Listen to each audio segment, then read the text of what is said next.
We are amazing because our passion is limitless and our drive is intense.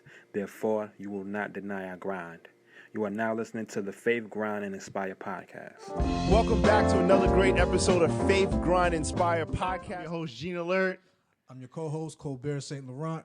And look, today, this episode is going to be a little different.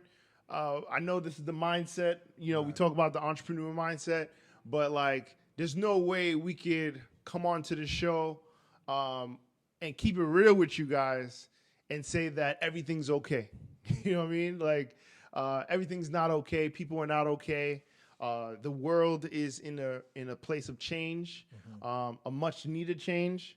And so this is not going to be a super long episode. We just want to drop some, give you our thoughts, and we'll go back and we'll come back and talk more and have more discussions and get back to what you guys are used to.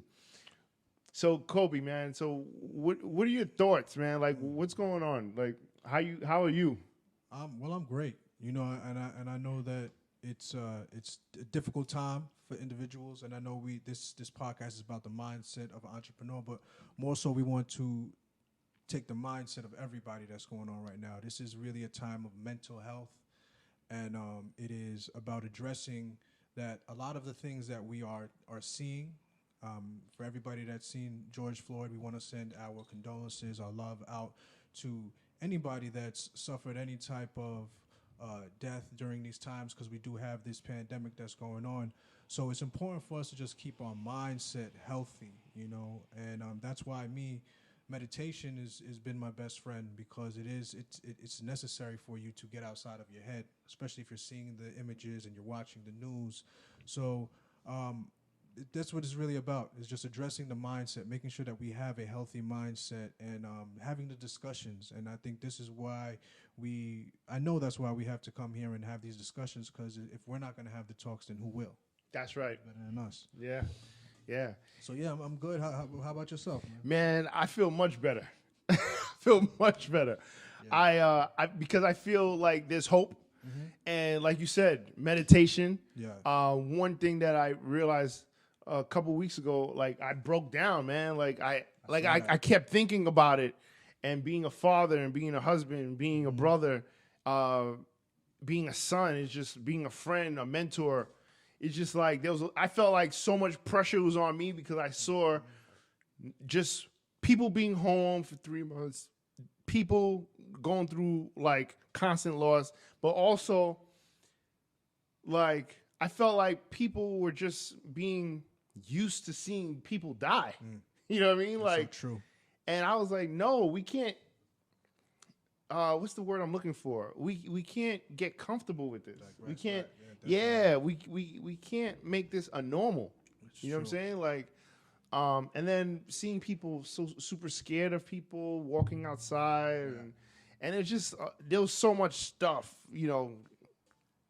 in between that, so it's loss of job, loss of life, loss of business, people's businesses 35 years gone, and it's just tragic on all fronts, you know what I'm saying? So I had a little moment, but it felt good. Once, bro, I was thinking of you, man, because once it got out of me, I was like, woo! Yeah, I felt such a weight off my shoulders was gone, man. But black men gotta understand that, man. It's men in general. Mm-hmm. We have this stigma that crying is weak and things of that nature, but there is a real release when those tears come out, and tears are a sign of new life. Water is a sign of new life. When a woman breaks her water, it means new life. So it's about releasing a lot of these things. There's nothing wrong. So I commend you. So thank you for being vulnerable and allowing people to see that. Yeah, because that's important for people to see you open up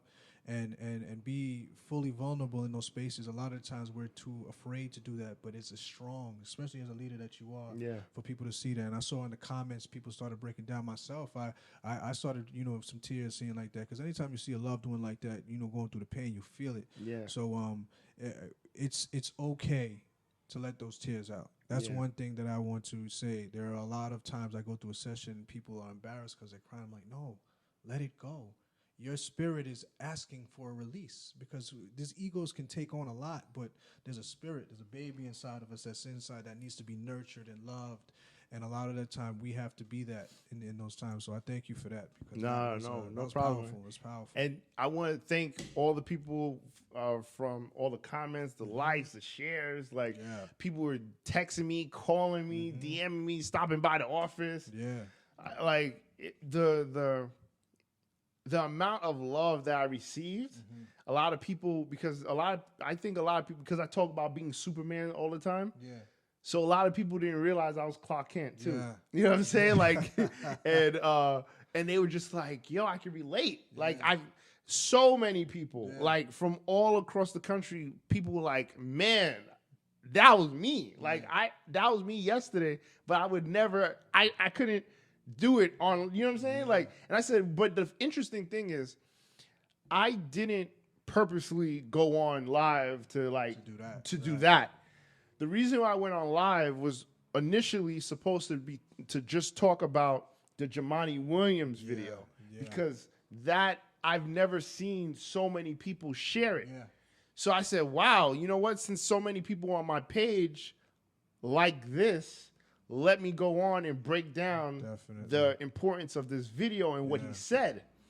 And as soon as I started saying it, boom. The emotions came out. Yeah. So anyway, so that was that. But the good thing is that I'm not a person that spends a lot of time trying to work on captions, right?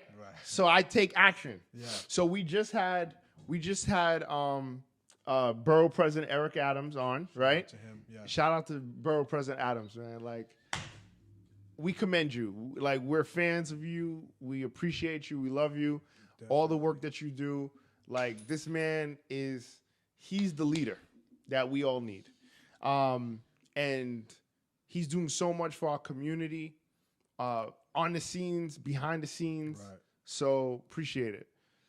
So I was having a conversation with him, and he brought up, look, let's do something. So I said, 100 black men in suits, let's march. Love it. He said, go ahead. Let's go. You got my full support. Let's do it. So I called the brothers PK Kersey from That Suits You, an organization that helps brothers, provides them suits for job interviews and just any occasion. People donate suits to him, and then he donates the suits to brothers. And then I also called my other brother, Jeff Lindor from the Gentleman's Factory, founder of the Gentleman's Factory, which is another business that I love, and because it's all about brothers coming together in a safe space to build, right? And to be vulnerable and to network, and you know what I'm saying? So it's really good. Right. So I called those two brothers to come out, and we put this thing together in like 2 days. So this past Sunday, we went from Borough Hall to 84th Precinct. That's right. And we marched. It was actually more than 100. It was almost 225 people, men of color coming in, black men coming in, walking together in uniform, right? It wasn't like we were scattered. It was together, and we were walking together. We paid our respects to George Floyd, Breonna Taylor, and for all those that lost their life through police brutality, and it was good, man. It felt good, you know, and it was super last minute. So shout out to all the brothers that came out. Thank you guys for everything. Thank you guys for all the shares. Thanks for News 12, Channel 4 for the coverage. Like, you guys are amazing. Because, you know, a lot of times, man, they showing us on the media one way, but once you start putting out positive images, peaceful protests, nobody got hurt, no one got arrested. Not much coverage. So there was like, oh, this is sucky press. Yeah. But shout out to the reporters that were there that covered it, and shout out to Brianna from A Blast Films, senior producer at Faith Ground Inspired Podcast, for covering it too. And that video we're gonna play right now at the end of this episode. So make sure you go onto the YouTube and check this out. So we're talking about meditation too, right, bro? Yes. You just had 2 successful retreats online, virtually. Yes. So tell me about that. Oh man, shout out to that. So yeah, that's why I wasn't able to join for the walk on Sunday because I was taking care of the virtual retreat. But essentially, before pre-COVID, we were supposed to go to Costa Rica for the first actual retreat, and once everything got shut down, we weren't able to fly. As entrepreneurs, we always have to learn how to pivot, and that's just what it was. And we thought about it. We said, let's make it a digital retreat. Let's make it a virtual retreat because and the topic was about self-love and self-mastery. And that topic needs to be addressed during a time because you really have to really make that self-care and self-love. And it was a successful virtual retreat. We were able to do it on a platform called Hopin. So it gives you this whole like conference experience. You have the stage. You're able That's to cool. network. It's profound. And we had over 75 people registered for it.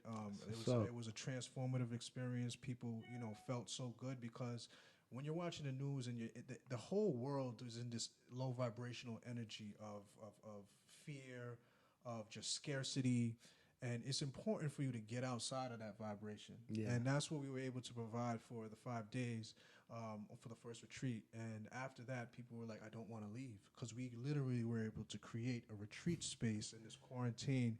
And that's just by the graces of the Most High and just being able to just give us these ideas as they came.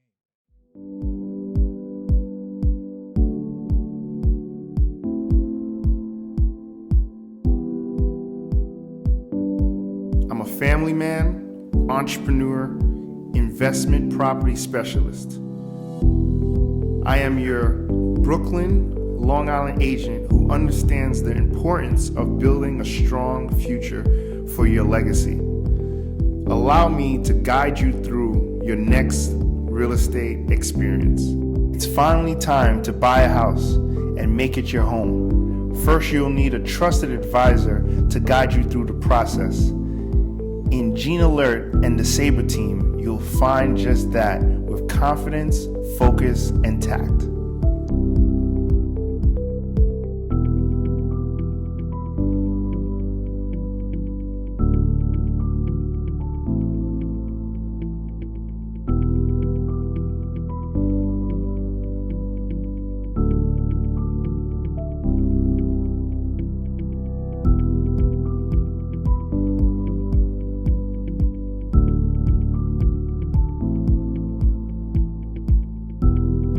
When it's time to list your home, you want to ensure you choose the most resourceful, unwavering team to represent your interests.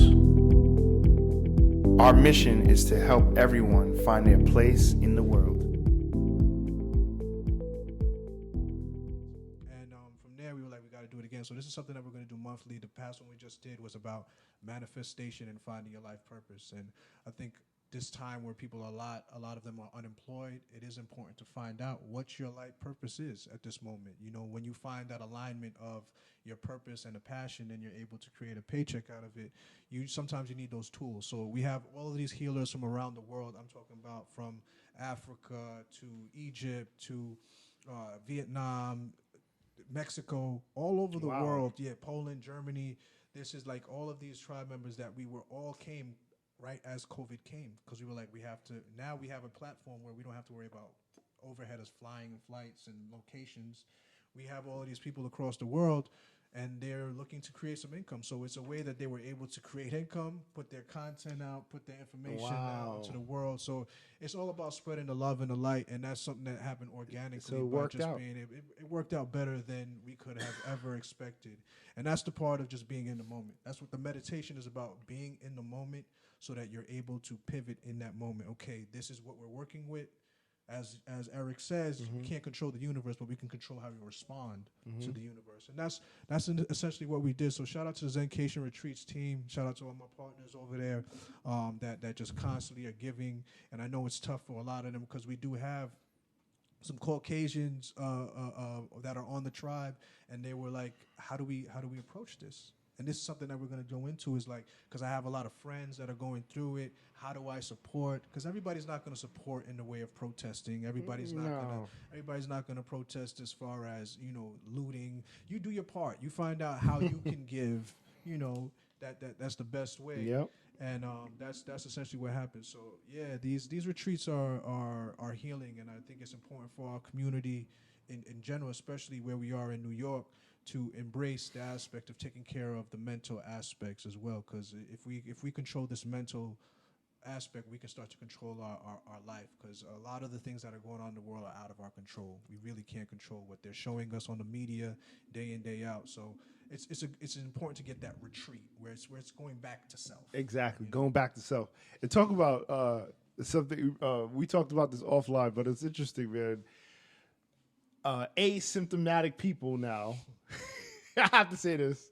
Asymptomatic people now, they're saying those people can't transmit COVID to other people, right? And so the doctors are saying, well, the reason why we said everybody just social distance and everybody was because we didn't know. But now that we know that asymptomatic people are not contagious, it's totally fine. So I'm like, great. You realize as soon as this whole, you know, thing happened with George Floyd, like, there was not a social distance in sight. Oh, yo, bro. Everybody Look. next to each other. There was a joke with my wife and I, right?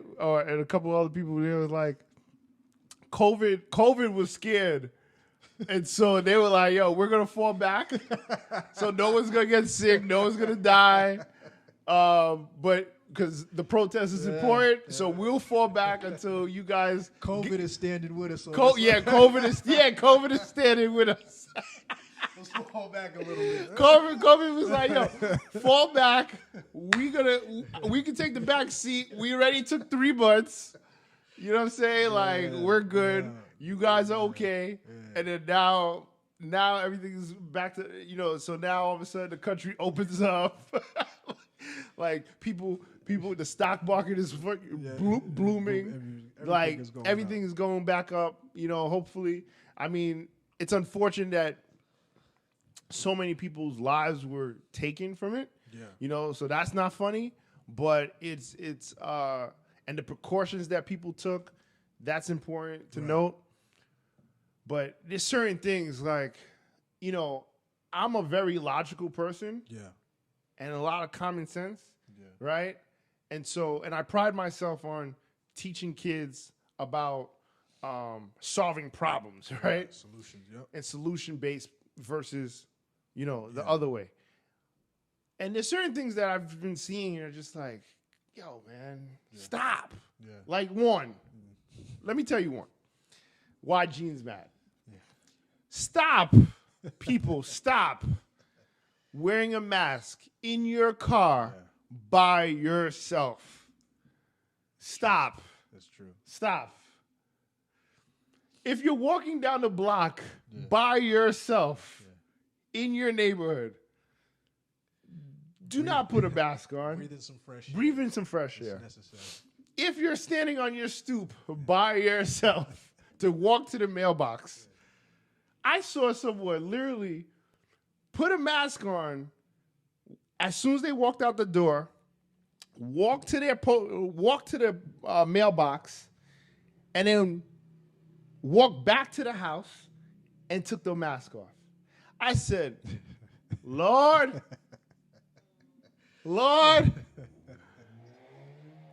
I saw somebody in the car with their significant other, and both of them had a mask on. I pulled up at the light, and they were looking at me like I was the crazy one because I was in the car by myself with no mask.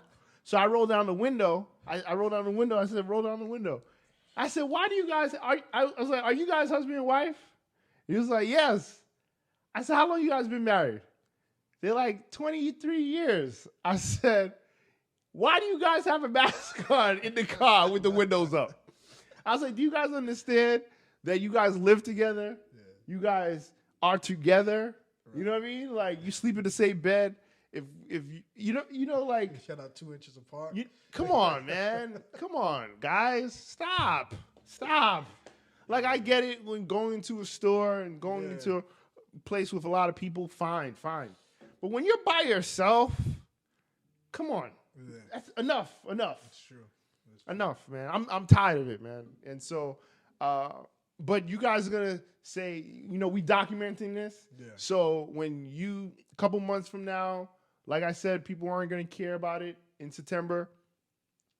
Just remember, Jean and Coby said it first. Because I'm telling you, man, people are gonna look back and be like, "Yo, I had a mask on by myself in my car." Mm-hmm. Like you're breathing carbon dioxide.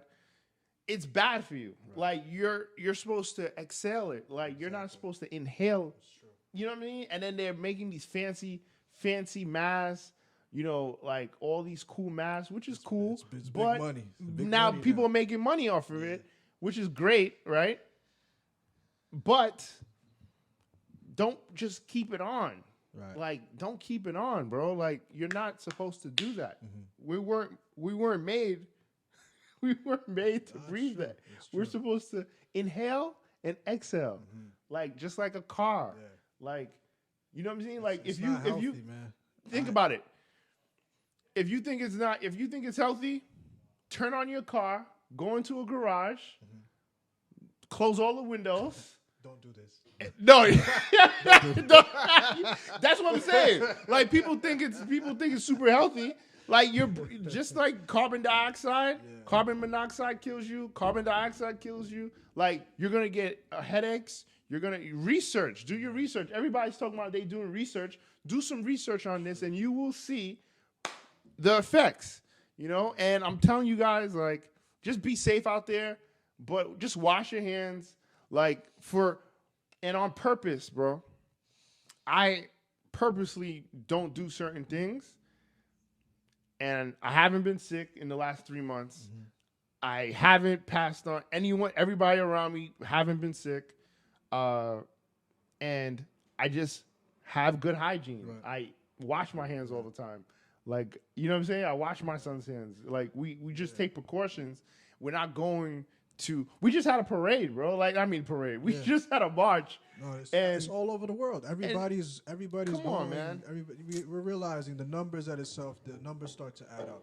And one thing that when we did the interview with Eric, he brought up is that 94% of the people that have passed away had pre-existing conditions, whether it be diabetes or high blood pressure and things of that nature. And even with that, we still have a 99.9%, recovery rate. So it's really not what they expected it to be, or the hype that it came along with is not at all what it is. So now that we're able to look at the numbers don't lie. You understand? Yeah. Like we are in a place that we just have to get back to normalcy, and we're working the way. So shout out to just everybody in charge. Shout out to our mayor. Shout out to De Blasio. They've been doing their part. In New York, I think the way New York has handled this is the way New Yorkers do what we're supposed to do. And I'm proud of everybody across the world that are marching. I do believe that, and I was saying this last week, is that no matter what, no matter how crazy this is, it's necessary. There's never been a time where something like this has happened and the whole world has been able to respond. That's right. That's through the graces of social media. I mean, they're marching all over the world for this. And it's time that the light finally get put on it. Because what you were saying is that it became normal to us. Like we became numb to it. We became numb to it. So what I love to see is that there were people that would never speak up, that are actually using their privilege, if you are white, to speak up. And there are still people that are ignorant, but the majority of the people are standing with us. And it feels good to have that unity, for us to come together as human beings to say that this is an injustice for a brother of mine, and I'm going to stand with them. So shout out to everybody that's actually stepping up and speaking up in times when you may not have. Because what I do realize is when you're in a place of privilege, you don't realize how much you have the privilege. And I brought up just an example of just being an athlete. Yeah. and you're like, or you're the star athlete, people look at you like, oh, so it's like, he don't have to go to class because they have the game, they have to perform. So you're still receiving a kind of a privilege, but white privilege is about understanding that there's a system that's been in place that you've been able to benefit from, or if you've had ancestors that had slaves and they were able to generate, generational wealth that you're benefiting off of from the now, that most people weren't able to. You could walk into a bank, whatever you want, and just get a loan. This is where the racism really takes place. It's a systematic way, being in a place where we've been fortunate to go to school, good school districts, but there are a lot of people of color that grew up in a school district that was low funded. So they didn't have the best teachers. So we've been able to be educated the way we're supposed to. And that's why we're taking the privilege that we made, the smaller privilege that we may have had, and we're making a difference in as best as we can. So it is important to understand that there are real privileges out there, and there are people that are using their privileges finally to step up and speak. Oh, absolutely, man. And the interesting part about it is, based on what you say about privilege, is like we're in the school systems, right? And you, even within the DOE school system in New York City, like I go to certain schools and they have certain programs, and other schools don't. I guess we had a good privilege because of certain schools we went to in Long Island. And we're talking about, I go to my schools and I'm like, yeah, I had this program, I was at this. We're just talking about, we were learning stocks in the seventh grade, right? And that's not what they're learning in seventh grade. It's true. And so that, it's like someone said something to me the other day. We look at certain kids like, wow, you have a trust fund? You're a trust fund baby? You're a trust fund kid? And then they're looking at us like, you're not? Yeah. Like, I thought every kid had a trust fund, right? And that's what people don't understand. When I learned what a trust fund baby was, and I have, it's crazy because this kid said, I know when somebody has died in my family because the money I get monthly ups. Wow. Like, he's like, I don't know who it was, but I know someone dies. Once that, all of a sudden, I'm getting more money monthly. So when you're waking up monthly and you got whatever it may, 10 grand that hits your account every month, haven't done anything, that is a privilege. Yeah. That's like, most of our people are struggling from paycheck to paycheck. 40 million people out of work at this moment. So certain people have privilege to be able to say, you know what, I'm going to give towards this fund because there are a lot of people that are getting locked up, or there are certain funds that you can say, you know what, I want to make sure that there are attorneys fighting for these people that are actually fighting for a right. And the privilege is not just, a hell bent towards white, but this is just something, it's a now current thing we're talking about. So that, like we say, Black Lives Matter, and people want to use the hashtag All Lives Matter. Actually, one of my business partners, I'll be able to put a picture up. Her father is an actual graffiti artist from New York, but he did it down in Florida. Really? And he made a mural like about 2 years ago, and it said All Lives Matter with a world on it with hands. And then somebody went over, and then they crossed out all and made it black. Wow. Black Lives Matter. And there was a bunch of stir and uproar, and the artist was like, no, it's okay. He's like, it's fine. He's like, I'm a graffiti artist. I'm good with it. I actually want to find a guy that did it so we could collaborate and make it better. Because most people would respond to it like, oh my God, it's vandalism. And he's like, no, I don't see it as vandalism. I see it as someone expressing themselves. So I'm proud of him for just being able to respond to it that way, because it is a relevant situation. Obviously, when he was making the mural, he didn't see it in that way. Yeah. But now that everybody, so it caused a whole uproar. But in that, we were able to take a situation where someone could fight against it, and now they're going with it. It could easily become a resistance thing. No, we're going to allow people to express themselves because this is important to deal with. And it is important. Black lives do matter. And over time, I think people got to a point where it's like, when you could watch someone struggle for themselves or be executed on camera, it can realize, like, no, this is not okay. And I do believe that the creator does have a hand in all of this, and that's why we're seeing the response that is being taken place right now, because people are actually speaking up. So I am proud of our people. I'm proud of the world. Yeah, I'm actually proud of the human race, period, man, because someone was asking, there was a discussion like, why now? Like, we've been watching this for years. Why now? And I said, because everybody was home. Everybody was home. NBA, there was no NBA, athletes. no athletes, no sports, no nothing, no distractions, no ballet, no plays, no children activities, nothing, nothing. You know, so you literally were just home, and you press play, and you saw the guy like you saw George Floyd on the floor, and at first I was like, what kind of video is this? Like, he's gonna get up, like, you know, and I thought he was just gonna. The harassment was him being on his neck, and then he was gonna get up, and you know that was it. But then when I saw the end of the video, I was like, I called my wife and said, "Babe, did I just see a murder? Did this guy die? Can you find more information about it?" And then all of a sudden, come to find out, he died. And I said, "Oh, wow." 8 minutes? I was watching this video for like 9 minutes, bro. 9 minutes. But the thing that really puzzled me was the fact that the people were just standing around. Like, they didn't want to put themselves in danger by saving another human life. It was put the phone down. I would have pushed the cop. Like, yo, back up. Like, you know, because at least it would have been.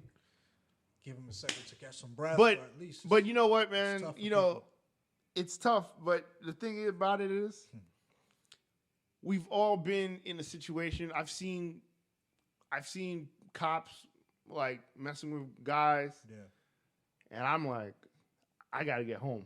Like, you know, so I can't say that, right? Because the self comes in. Like, but if I was if I was the one recording, that close, I think I probably would have been like, I would have said something. You know what I'm saying? I would have, you know, and I don't know, man. It's just like a lot of what if this would have happened, this would. And then the other part, like my father said to me, he said, sometimes there has to be a loss for people to really ignite. Exactly. And so that he wanted to be an agent of change. That was his purpose. And so, and you see people, man, I'm talking about people in towns on Long Island that we're like, yo, they're never going to do this on Deer Park Avenue. They're never going to do this in Merrick.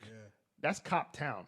Like, you know what I mean? All the cops live in Nassau County, like, you know, that work for the city. I so saw some videos of Merrick too. I was very disappointed in the way that, you know, towns like Merrick, you know, because there are a lot of racist part. I think there's like, if you go out east, far out east enough, there are KKK, you know, clans out. Oh there. yeah. So the pickup trucks, with the Nassau County is known as one of the most racist just counties in general in the world. In the world, right? In the world, and I've had my experiences with officers and false accusations, and you got to realize that the racism is there, and the system. When you look at just police departments and policing in general, that was something that did come from, you know, the white man, you know, the government that's been in place, and you understand where it's come from. So I think it's a systematic thing that's really taking place, and we got to get really to the root of it, because there are a lot of our own brothers. I got, you know, that are actual cops. I got a friend of mine, he's black, you know, he's a cop and he's an officer, and it's a tough job. So there are some good cops out there. Majority of them are good, but, you know, one bad apple can rot the bunch. And it's I can imagine them, they're going through it, you know, mentally for them as well. If you're a person of color, it's a conflicting, you're stuck between a rock and a hard place. And to piggyback off of that too, you know, cops always had this code of, you know, my brother in blue. Yeah. So they protected their own because they don't want to be the one that get left in the corner. Yeah. You know what I'm saying? Like, yo, this guy didn't have my back. Yeah. So now, yo, guys, we don't have his back. Right? Yeah. So nobody wants that. Yeah. Everybody wants to be safe at their job, right? Yeah. So they want allies. So, but there has to be a time where the cops have to say, look, a life matters. I'm a human first. I'm a human first. That's it. So I applaud all the cops out there that are speaking out. Showing that they are with. It's not with us. It's with just being a good human being, man. Just period, man. And then public, you're to protect the people. There's a clip of. There was a part when we were walking up, right? So it was like 200 black men in suits, no type of bad energy at all. Yeah. And as we're walking, there was a rookie cop, right, that had his baton in his hand, like ready for war, like ready, like riot gear. So the borough president was like, "Yo," and he's a former police chief. And he's a former police chief too. So he's like, "Listen, you don't do this." Right? And he checked him. So you can see that in the video. Wow. But, man, it was powerful. Yeah. And I felt it. I was right next to him, and I said, woo. Mm-hmm. I said, woo, right here. Right. But then the other part, I wanted an award goes to Governor Cuomo. Wow. Yes. Because this guy really stepped up. Like, I didn't know he was going to be the one that's like, yo, what do you expect? I'm with the protests. And he just got up. Yeah. Like, I'm with it. Like, how much time do you have to continue to see something? Yeah. Over and over and over and over again. Shout out to God. Right? Yeah, he's been so, very well. yeah, they like, he wants to be president. I don't know. But yeah, man, like, you know, I mean, there's so much stuff we could go into, man. But to end it off, like, what is one thing that people could do, like entrepreneurs could do during this time to stay focused on, because I know it's hard, stay focused on trying to help their business grow and elevate? Well, like I said, it's we are in a new age. You know, we see that a lot of these things, business in general is shifting. You know, we're moving to this whole virtual world. A lot of us have been doing a lot of Zoom meetings, whether it be with family, friends, business. You have to really start to just prepare for the shift, because the world in general, business is moving towards a different place. A lot of e-commerce is winning. Brick and mortar is tough, especially we don't know how the world is going to, fully shift. Hopefully people get back to normalcy. They're comfortable being in places like restaurants and getting back to just being available. But it's important to just see where the world is right now and take full advantage of it so that you can, but obviously the internet is a major tool. As you can see for myself with the whole virtual retreat aspect, I've been able to connect with, over 40 people that are now part of the team all over the world. So please just take advantage of the internet. The internet is a tool that we weren't using to full capacity, and now we're in a place like where you were doing it, We're able to be on YouTube and things of that nature to put out content to you all, consistently. So take advantage of all of these things, because it is a digital world. Take advantage of the understanding of putting out good content, good information. And we're in a place of authenticity. The world is no longer wants to see just the wrongdoing. Obviously, people are tired of people being treated wrong. Be as authentic as possible. That whole fake it till you make it type aspect is over with. People want realness. And, Real. That's what we're here to do at Faith Grind Aspire, is give you authentic information for you to take in. And that's really my take. And stay focused. We're gonna be partaking in a Father's Day meditation together. Yes. Hopefully the fathers can learn the art of meditation, the self-care, because as fathers we are important in the household. And there has been, let's call it straight what it is, a conspiracy past is just there's a lot of people don't have the luxury to say that they have a father in their life. And being a father is a very important role, and we may not get the credit that we deserve as fathers, but it's something that doesn't need to be said. A father is necessary to provide the discipline and to do the things that a mother may not be able to do as well. So shout out to the fathers out there, the businessmen, the entrepreneurs, women in general as well. We're here together, and it's about getting our mental right. So focus is important. Self-care, taking those time to really just find the clarity, because when we're taking in a lot of this information, we run through over 60,000 thoughts a day. Yeah. You know, that's a lot to take on. So you just have to really make some time to yourself, and everything else will fall into place. Yeah. I do believe so. I believe so too, man. And thank you for that, brother. And thank you for the work that you're doing, man, because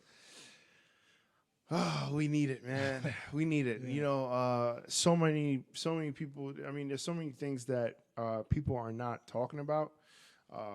You know, suicides, abuse, mental, physical abuse, verbal abuse, like child abuse, like domestic violence. And, you know, our thoughts and prayers are out to all those people suffering. And, you know, we pray that you get through this time and make a change and, like, get out the situations if you can, you know what I'm saying? And just ask for help, you know what I'm saying? Have no problem, And for the business owners, you know, do some research, speak to someone. You're not alone, you know, like being an entrepreneur, you know, people look at your wins, right? And you use those wins as like a way to like get another win. But sometimes you just gotta say, look, yo, you know, I need to speak to someone, you know? And so it's okay to do that, you know? So I talk about this a lot, accountability partners. So have that accountability partner and do it that way. So with that being said, I want to, one last shout out. I want to shout out to all the women out there. Thank you so much. So many women have been like supporting the podcast, sharing it, talking about it. And shout out to you guys. And you guys are always riding with us.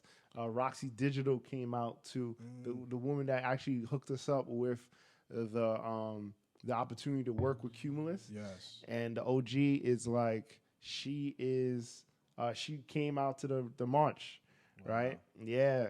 Shout out to Kay Webster. She basically she had her kids in the front line of the that led the march. So shout out to you. And she's in the schools too, man. Heavy, her and her husband. But so anyway, guys, I want to thank you once again. Coby, how can people reach out to you and the Zencation Retreats? Yeah, Zencation Retreats on Instagram. The website is up. Also, just IAM_thealchemist.com. I'm here for you guys.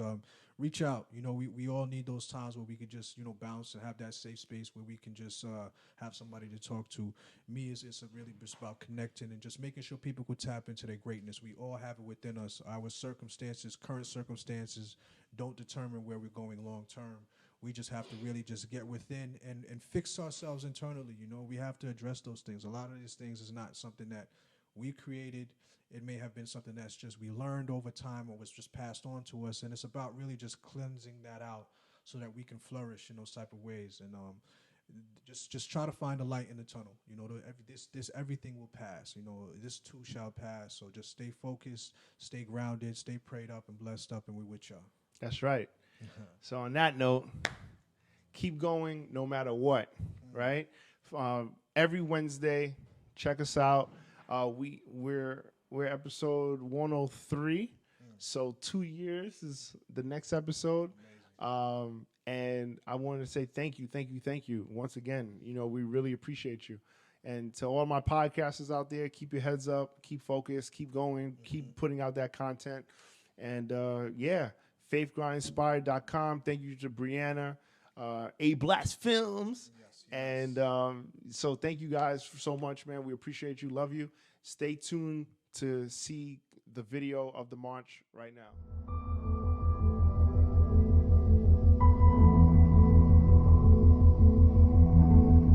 And another protest has already taken over the steps of Borough Hall, but earlier this afternoon, up on those steps were 100 black men dressed up in suits, ready to march as the leaders that they are. But they put the youth at the front of this march. I have the feeling of power to lead the march of black men supporting this cause. Say their name, Sister Brianna. Say their name, George. Say their name, Sister Brianna. Say their name, George. Say their name, Sister Brianna. Say their name, George. Let's have a real conversation about changing how we do business in this city and how we do business in America. Yes. So we welcome all our allies. But don't just walk with us, support us. And you don't lead this. You walk either behind us or side by side. We carve out the agenda. Don't carve out our agenda for us. We carve out our agenda. We're smart enough, we're wise enough, and we've been talking about it too long. We're in the school system. We go to these schools, we see these kids, they need our help. It's about really lifting up these kids, because if the kids don't, if our grandfathers and our ancestors didn't march for us, we wouldn't be here. Right. So now we're doing it for them. Please do not leave here with 5. I want to say 10, but get at least 5 individuals who you do not know. I know a bunch of you guys, some I don't know. I want to get to meet. I want to get to understand your business. Let's support one another. Sometimes we'll go get business from somebody else, but we don't know what this person is doing, what this person is doing. Let's build as a community. In here is so many people doing so many great things. And for you guys to come out, truly appreciate it. We thank you from the bottom of our heart. We here, we are family. Let's build this family in this community and continue to grow. We don't grow in isolation. Right. We need to build. So it's important that we surround each other with us. Because when you look around, you see you. Get out of an offensive position. We're not here to fight. We're here to bring our city to the right place. So put the billy clubs behind you. Take your mind off of feeling as though as black businessmen, we're coming here to burn down anything. We're here to build up something. Yes. And the first order to do so is change your posture. Yes. Change your posture of being offensive, right? And come from a place of we welcome those who want peaceful resolution. In the name of Breonna Taylor, Brother Floyd, we're gonna take a knee. George Floyd. George Floyd. Breonna Taylor. Breonna Taylor. George Floyd. George Floyd. Breonna Taylor. Breonna Taylor.